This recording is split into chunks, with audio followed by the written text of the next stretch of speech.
स्वागत है आप सभी का हिंदी एक्सप्लेन टीवी पे। अपन देखने जा रहे हैं आज कुछ ही दिन पहले रिलीज हुई नेटफ्लिक्स पर एक साउथ कोरियन फिल्म जिसका नाम जंगी है। अब मुझे नहीं पता मैं इसका नाम सही से ले रहा हूँ कि नहीं। ओके, तो भाई पता ही क्या क्या बना देते हैं लोग। अब इन्होंने पता नहीं ये क्या बना दिया है। ओके, देखो इसको एक बार।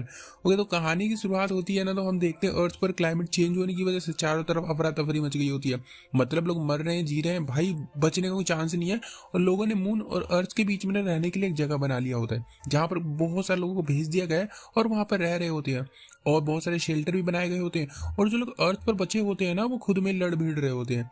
और यहाँ पर ना कई सारे सेक्शन बनाए गए होते हैं जिनमें लोग रहते हैं और ये जानवरों की तरह लड़ते हैं, इंसान इंसान से।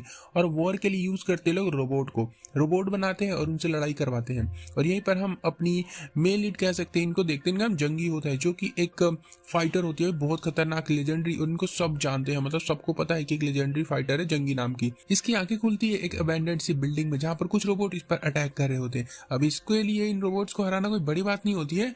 और आजकल के रोबोट भी भाई काफी एडवांस हो गए होते हैं, पिटाई खाते हैं। जब आग लग जाती है तो आग बुझाने वाला भी अपने अंदर से निकाल लेते हैं। काफी कुछ ऐसा हो रहा होता है और जंगी सबको पीट पाट देती है। और तब इसको कार में ना एक छोटी सी डॉल लटकी नजर आती है, जिसकी वजह से इसका ध्यान भटकता है और इसके ऊपर रोबोट हमला कर देता है और इसको मार देता है। जंगी के हाथ में चोट लग जाती है और इसे फिर पता चलता है कि ये इंसान नहीं बल्कि एक एंड्रॉइड रोबोट होती है। वाह, अब ये रियल जंगी नहीं है, वो कुछ साल पहले ही फाइट के दौरान मर चुकी है और ये उसके ब्रेन का यूज करके बनाया गया क्लोन होता है।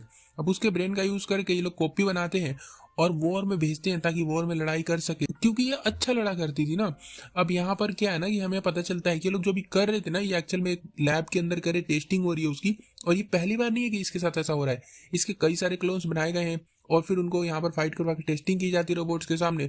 और बार बार जंगी सेम जगह सेम स्पॉट पर आकर ना हार जाती है रोबोट्स के साथ। तो इनके ना बीच में बहुत ज्यादा टेंशन फैली होती है इसके लैब वालों की, कि मतलब एक ही जगह पर आकर कैसे हार सकती है। और फिर हम देखते हैं यहाँ पर मेन कैरेक्टर अपनी जंगी की बेटी को, जो कि से होती है और ये भी इसी लैब में काम करती है। और यहाँ पर संगुन नाम का एक लड़का भी होता है जो कि इस प्रोजेक्ट का डायरेक्टर होता है। आज यहाँ पर कुछ गवर्नमेंट के ऑफिसर्स आए होते हैं जिनको बताया जा रहा होता है कि जंगी कैसे बनाई गई होती है। हालांकि काफी बोरिंग होता है क्योंकि ये पहली बार नहीं बल्कि इनका रोज का होता है। कुल मिला जुला के इनका होता है कि उसको बनाकर फाइट पर भेजेंगे और बार बार वो हार रही है यहाँ पर प्रैक्टिस में।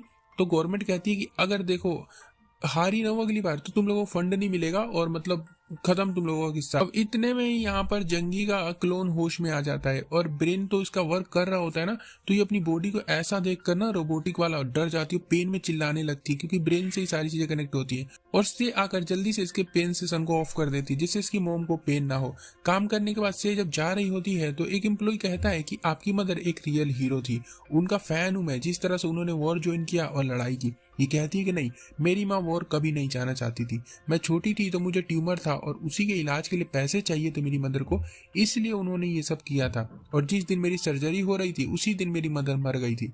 मेरी मोम ने मेरे लिए बहुत किया। से फिर यहाँ से ट्रेन में बैठकर घर जाने लगती है और यहीं पर ट्रेन में वो एक माँ और बेटी को देखती है और इसको अपने दिन याद आते हैं जब ये अपनी मदर से लास्ट टाइम मिली थी। से उस टाइम हॉस्पिटल में थी, इसकी सर्जरी होने जा रही थी और जंगी वॉर में जा रही थी और उसने प्रॉमिस किया था कि मैं लौट कर जरूर आऊंगी, पर वो कभी आई नहीं। प्रेजेंट में अब से डॉक्टर के पास आ गई होती है क्योंकि इसका ट्यूमर वापस आ गया है और इसके पास 3 महीने का टाइम बचा हुआ है। सर्जरी जो हुई उसका कोई भी फायदा नहीं हुआ, इसकी मोम ने अपनी जान तक गवा दी बट उसका भी कुछ फायदा नहीं हुआ। डॉक्टर कहते हैं कि देखो, अपने ब्रेन की तुम कॉपी बनवा लो, किसी दूसरे की बॉडी में लगा लो और जियो, मतलब एक तरह से बोला रोबोट बनने के लिए, क्योंकि आजकल सब लोग यही करवा रहे होते हैं। इसमें भी 3 तरह के टाइप्स होते हैं। टाइप ए जो कि काफी अच्छा है, टाइप बी जिसमें आप शादी नहीं कर सकते हो, ना ही बच्चे अडॉप्ट कर सकते हो और ना ही मूवमेंट की फ्रीडम होती है आप लोगों को। फिर होता है टाइप सी जिसमें आपको ह्यूमन की तरह ट्रीट तो बिल्कुल नहीं किया जाएगा और गवर्नमेंट चाहे कंपनी चाहे जिसको आप बेच रहे हो अपने एक तरह से बनाने का परमिशन दे रहे हो, जो आपको पैसे दे रही है कंपनी, वो आपकी बॉडी का ना किसी तरह से भी यूज कर सकती है और आपका पर्सनल कुछ भी नहीं रहेगा। ठीक है, अब यहाँ पर ना ये होता है ना कि टाइप सी वाला जो सेक्शन है ना, यही जंगी ने सेलेक्ट किया था पैसे कमाकर अपनी बेटी का इलाज करने के लिए, क्योंकि इसमें सबसे ज्यादा पैसे मिलते हैं। ओके, अब से कहती है कि मैं सोच कर बताऊंगी और फिर डॉक्टर को रिचार्ज होने के लिए छोड़ देती, क्योंकि ये खुद एक एंड्रॉइड रोबोट होता है डॉक्टर। से को एक और पास्ट याद आता है कि कुछ लोग इसके घर पर आए थे इसकी मोम के मरने के बाद और इसकी ग्रैंड मदर से पेपर साइन करवाया था ताकि जंगी को ये लोग रोबोट बना सकते हो, उसके ब्रेन का यूज कर सके।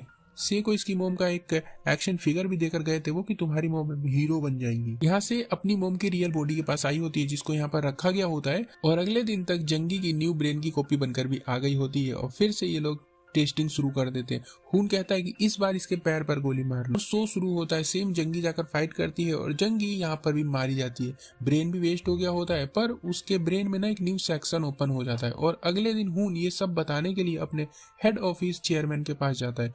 खून को कोई यहाँ सीरियस नहीं लेता है, तो वापस आने लग जाता है अपनी बेइज्जती करवा कर, और खून बहुत गुस्से में होता है। कुछ दिन बाद खुद चेयरमैन इनसे मिलने आते हैं और अचानक खून अटक जाता है, क्योंकि भाई ये खुद एक एंड्रॉइड रोबोट होता है। क्या हो रहा है ये? अब बस ये मत बोलना कि से भी एक रोबोट है। और तो और चेयरमैन ने अपना ब्रेन इसके अंदर लगा रखा होता है खून के अंदर कॉपी करके, बहुत बढ़िया। और इसको खून को अंदाजा तक नहीं है कि एक रोबोट है। अब भाई ये लोग ये कर कैसे रहे हैं मुझे कुछ नहीं पता। चेयरमैन से कहता है कि देखो वॉर खत्म हो गई है, तो हमें और वेपन्स यानी कि जंगी जैसे रोबोट बनाने की जरूरत नहीं। तुम लोग अब रोबोट बनाओगे जो कि घर की साफ सफाई करेंगे और झाड़ू पोछा लगाएंगे बस। और से अपनी मोम का प्रोजेक्ट को आगे बढ़ाना चाहती है, पर चेयरमैन मना कर देता है। और वापस आकर ये लोग फिर से टेस्टिंग शुरू करते हैं लास्ट बार, और जंगी बार बार सेम स्पॉट पर मर रही होती है। न्यू ब्रेन का सेक्शन ओपन ही नहीं हो रहा होता इस बार, तो ये लोग जंगी का हाथ काट देते हैं और से अपनी मोम को पेन में देख रही होती है, चिल्ला रही होती है, क्योंकि ब्रेन उसका अभी भी जिंदा है तो उसको दर्द तो फील होगा ही होगा। और खून जंगी के पैर में जाकर गोली मार देता है और से ये सब देख रही होती है और उससे इतना दर्द देखा नहीं जाता अपनी मदर का, तो मशीन को रोक देती है। अब आकर खून इस पे भी गन तान देता है, पर से डरती नहीं है। इतने में चेयरमैन इसको बुला लेता है और ये चला जाता है। अब टाइम आ गया होता है प्रोजेक्ट को बंद करने का, क्योंकि चेयरमैन ने बोल दिया अब तो, और सारा डाटा से अपने पास रख लेती है। कुछ दिन ऐसे ही बीत जाते हैं। इसके चेस्ट में भी काफी पेन शुरू हो गया है, क्योंकि ये काफी जल्दी मरने वाली है। पर अचानक इसको ये पता चलता है कि इसकी मोम को कहीं एक जगह यूज किया जा रहा है, उसकी कॉपी को। तो भाई ये छानबीन करने लगती है। इसको एक रूम में से अजीब अजीब आवाजें आ रही होती है। ये उसी एम्प्लॉय का रूम होता है जो एक बार कह रहा था कि आपकी मदर तो हीरो है। जब जंगी वहां पर जाकर देखती है तो वो उसकी मदर का रेप कर रहा होता है यहाँ पर। से ये देख के भड़क जाती है, गुस्सा हो जाती है। क्या फील करती है वो?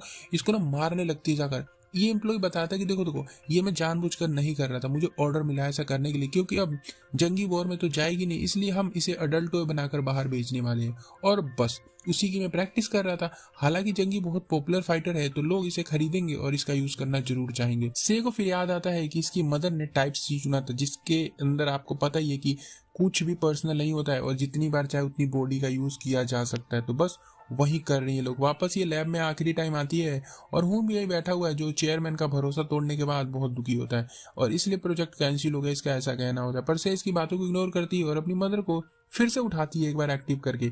पर इस बार इसकी मदर का न्यू ब्रेन ओपन हो जाता है। वो पूछती है कि क्या हुआ, मेरी बेटी ठीक तो है ना, उसकी सर्जरी हो गई? से रोने लगती है और बताती है कि हाँ आपकी बेटी ठीक है बिल्कुल। जंगी बताती है कि मेरी बेटी ने मुझे गुड लक डॉल भी दिया था और मैंने पता नहीं कहाँ वो खो दिया, इसलिए मैं हार गई वॉर में। से रोने लगती है, इसके पास अब कुछ नहीं है, तो ये ना ऑफ कर देती है। इसको देखा नहीं जा रहा होता है, इसके चेस्ट में पेन बहुत ज्यादा बढ़ गया होता है। पर ये चाहती है अपनी मदर को यहाँ से भगाना, इसलिए ये जाकर उनको एक बार फिर से ऑन करती है और टेस्ट करना शुरू करती है। पर टेस्ट से पहले ये उनके कान में पता नहीं क्या कहती है, अभी हम थोड़ी देर बाद देखेंगे। अब जब टेस्ट शुरू होता है तो एम्प्लॉय बताता है कि इस बार पता नहीं क्यों हमारी जो ये जंगी है ना, ये काफी वीक नजर आ रही है, अच्छे से मन से फाइट कर नहीं रही है। खून को क्या ही फर्क पड़ता है, वो कहता कोई बात नहीं, वैसे प्रोजेक्ट तो मर चुका है, बंद हो गया, तो क्या ही फर्क पड़ता है, लड़े ना लड़े छोड़ो। और फिर जंगी फाइट अच्छे से करती नहीं, इसलिए इसको गार्ड्स वापस लेकर जाने लगते हैं। इतने में खून स्क्रीन पर कुछ देखता है, वो कहता है स्लोमो में चलाओ। स्लोमो में देखने से पता चलता है कि जंगी को गोली नहीं लगी थी, उसने मरने का यानी घायल होने का नाटक किया था। और यहाँ पर ही समझ जाते हैं कि वो बाहर भाग गई है। अब बाहर जाती है तो ये गार्ड्स को पीटना शुरू कर देती है और इमरजेंसी अलार्म भी बज जाता है और से ने सारा डेटा इसका डिलीट कर दिया होता है। यह जंगी बाहर जाने का रास्ता खोज रही होती है और एक रूम में घुस जाती है जहाँ इसकी हजारों बॉडीज बनाकर रखी गई होती है बिना ब्रेन के, और ये हमें पता है कि वो लोग बेचने वाले किस काम के लिए। इतने में खून की आर्मी यहाँ पर आ जाती है, पर जंगी तो अच्छी फाइटर है तो सबको मारती है और से आकर अपनी मोम की हेल्प भी करती है। इतने में सिक्योरिटी रोबोट आ जाते हैं और जंगी को मार देते हैं। पर जब चेक करते हैं तो पता चलता है कि इसमें ब्रेन तो है ही नहीं, जस्ट ये बॉडी है, क्योंकि से ब्रेन को लेकर भाग गई होती है। उसने किसी और रोबोट में फिट कर दिया होता है ब्रेन को और अपनी मदर को लेकर ट्रेन में आती है भागने के लिए। यहाँ पर खून भी होता है जो से के ऊपर फायर करता है। जंगी खून को मार के यहाँ से को लेकर भागने लगती है, पर खून जब खुद को मिरर में देखता है तो उसको पता चलता है कि ये एक एंड्रॉइड रोबोट है, तो इसके होश उड़ जाते हैं, क्योंकि आज तक इसको पता ही नहीं था। से इसे चेयरमैन का खिलौना बोल देती है। बस खून भड़क जाता है, गुस्सा हो जाता है, रोबोट बन के इनको मारने लगता है। यहाँ पर लड़ाई होती है, काफी लड़ाई होती है, देखते रहो बहुत लड़ते हैं लोग, मतलब भाई 20-25 मिनट तक लड़ते रहते हैं। से अपनी मम की हेल्प भी करती है और भाई बहुत देर तक ये लोग लड़ते हैं। और एंड में जंगी सबको पीट पाट चुकी होती है और पुलिस भी आ जाती है। से जंगी से कहती है कि यहाँ से भाग जाओ, अगर तुम यहाँ रही तो ये लोग तुम्हें बहुत गलत काम के लिए बेचने वाले हैं। और इस तरह से जंगी अपनी बेटी को लास्ट टाइम हक करती है और उसके गाल से अपने गाल को रगड़ती है जैसे बचपन में किया करती थी, और यहाँ से फिर वो भाग जाती है। और इसकी बेटी से यहाँ पर मर जाती है क्योंकि उसको तो वो ऐसी बीमारी थी और गोली भी यहाँ पर लग गई थी उसको। और बाहर जाकर जंगी एक पहाड़ पर खड़ी होती है, मतलब अब ये फ्री है या बिल्कुल ही, अब इसको कोई भी किसी काम के लिए नहीं बेचेगा ना यूज करेगा। फिल्म यहाँ पर खत्म हो जाती है। ओके, वीडियो अगर अच्छी लगी तो वीडियो को लाइक जरूर कर देना, चैनल को भी सब्सक्राइब कर दो और भी न्यू और अच्छी अच्छी फिल्म को देखने को मिलता हूँ। तब तक के लिए बाय।